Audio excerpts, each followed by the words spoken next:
Buying a property during the COVID-19 outbreak. Nathan, we had a question from Hans Gruber this week. Hey, thanks for your question.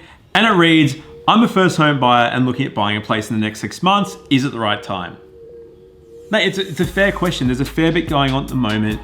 There's reports of open houses being cancelled, not being able to go and see properties. So is now the right time to buy a property?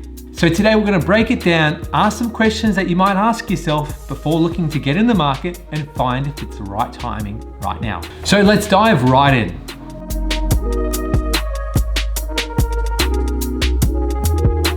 So Jayden, what's the first question I need to be asking myself if I'm looking to get in the market right now? Yeah, I think at the moment we're getting asked by a lot of people, should I buy? I spoke to this person. I spoke to my auntie's second cousin who said this. I read this thing online. You know, I think there's a lot of news out there. There's a lot of hysteria. It seems like it's a frightening time, but you got to take some perspective and look at it really fundamentally from your situation. So the first thing I'd be looking at before you buy is assessing your own situation. So when you assess your situation, things you want to be looking out for is what's your longevity of your role? Are you working in an industry that is actually going to be closed down for a long period of time? Are you in an essential part of the economy? And could there be any uncertainty in your income in the short term? Yeah, I think the point of this question is you need to feel comfortable in your situation. If you work for the government, if they're going to keep you on, if you work in medical and those sorts of services, then I'd imagine you'd probably feel fairly safe in the current circumstances. But if you're in travel or rely on a face-to-face personal trainer or something like that, then maybe there's going to be some uncertainty and then maybe you should look at actually putting off buying for a period. The second step is to plan for the worst case scenario, particularly around your finances. So Jayden, walk me through this step here. Yeah, so firstly, I think it's more important than ever that you want to have some emergency funds or a bit of a buffer there. So usually we say to have at least 3 to 6 months worth of repayments in cash kind of left over at the end, just in case.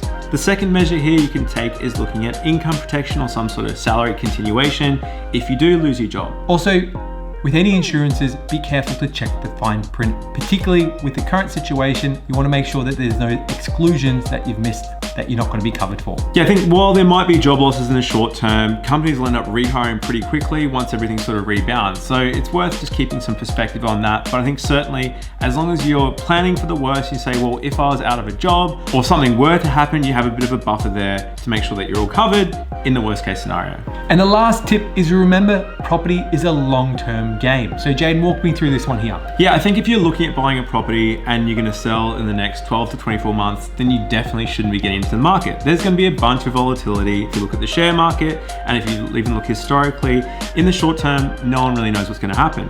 But if you look at property historically speaking, and you take a 30-year view, then buying now could represent a good opportunity. There might be less competition and less people around, and obviously interest rates are at all-time lows. Yeah, I think ultimately the thing to remember is property is a long-term investment. It's not a short-term play, it's expensive, you've got stamp duty, other costs, and ultimately you need somewhere to live. If you're worried about the market going down in the short term, then maybe it's not the right thing for you. At the end of the day, we say it's a sleep test. So if it's going to keep you up at night having debt there, then maybe it's not the right thing for you right now. And it's better just to build up the buffer and then come back and revisit it in 6 months' time. So that's it for today, guys. If you have any questions, hit us up at huntergalloway.com.au. And as always, thanks for watching.